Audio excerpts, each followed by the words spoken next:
बिस्मिल्लाहिर्रहमानिर्रहीम। अस्सलाम वालेकुम।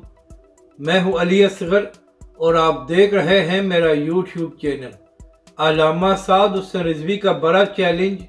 इस वीडियो में हम इसी के मुतालिक बात करेंगे।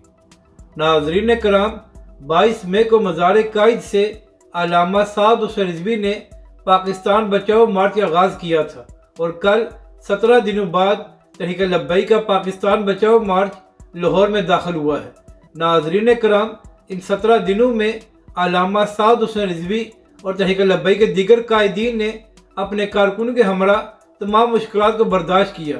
यही वजह है कि जहाँ से भी अल्लामा साद हुसैन रिजवी और तहरीक लब्बैक का यह मार्च गुजरा है तो पाकिस्तानी अवाम ने बेपनाह मोहब्बत का इजहार किया है और अल्लामा साद हुसैन रिजवी का शानदार इस्तकबाल किया गया है। नाज़रीन कराम, कल लाहौर वालों ने तो कमाल ही कर दिया। नाज़रीन करम, जब अल्लामा साद हुसैन रिजवी लाहौर में दाखिल हुए हैं तो तहरीक लब्बैक के सरबराह घुड़सवारी कर रहे थे। इसके बाद लाहौर के कारकुनों ने अल्लामा साद हुसैन रिजवी के लिए एक लमोजीन को भी हायर किया हुआ था। नाज़रीन करम, जब तहरीक लब्बैक पाकिस्तान का ये लॉन्ग मार्च अल्लामा खादिम हुसैन रिजवी अलैहिर्रहमा के मज़ार पर पहुँचा तो वहाँ पर भी कारकुनों की बहुत बड़ी तादाद मौजूद थी जिन्होंने अल्लामा साद हुसैन रिजवी और तहरीक लब्बैक के दीगर कायदीन को वेलकम किया। तो नाज़रीन कराम, अल्लामा खादिम हुसैन रिजवी अलैहिर्रहमा के मज़ार पर खिताब करते हुए तहरीक लब्बैक के सरबराह ने कहा कि हमारे पाकिस्तान बचाओ मार्च का आगाज़ सिंध से हुआ था और आज हम यहाँ पर पहुँचे हैं। तो इन 17 दिनों में अगर तहरीक लब्बैक के लॉन्ग मार्च की वजह से किसी दुकान वाले या किसी रेहड़ी वाले या किसी और का भी कोई नुकसान हुआ हो तो हमें आकर बताए, हम उसका नुकसान पूरा करेंगे।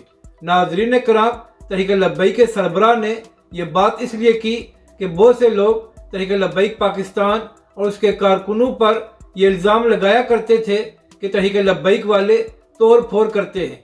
तो अल्लामा साद हुसैन रिजवी ने ऐसे लोगों का मुंह बंद कराने के लिए कहा कि हम 17 दिनों से लॉन्ग मार्च कर रहे थे, तो बताओ कि हमारी वजह से किसका नुकसान हुआ है ताकि हम पूरा कर सकें। और नाज़रीन कराम, तहरीक लब्बैक पाकिस्तान बचाओ मार्च का सबसे बड़ा फ़ायदा ये हुआ है कि पूरी पाकिस्तानी कौम को ये बात मालूम हो गई है कि तहरीक लब्बैक एक पुरअमन जमात है और तहरीक लब्बैक के कारकुन कोई तोड़ फोड़ नहीं करते। और इसकी सबसे बड़ी मिसाल ये है कि नाज़रीन कराम, इन 17 दिनों में तहरीक लब्बैक के कारकुनों ने एक गमला भी नहीं तोड़ा। यहाँ तक कि तहरीक लब्बैक के कारकुनों ने रास्ते भी बंद नहीं होने दिए। यही वजह है कि पाकिस्तान की अवाम अल्लामा साद हुसैन रिजवी और तहरीक लब्बैक पाकिस्तान की तरफ देख रही है। अपनी राय का ज़रूर इजहार करें कि आपको ये वीडियो कैसी लगी और हमारे इस चैनल को भी सब्सक्राइब करें।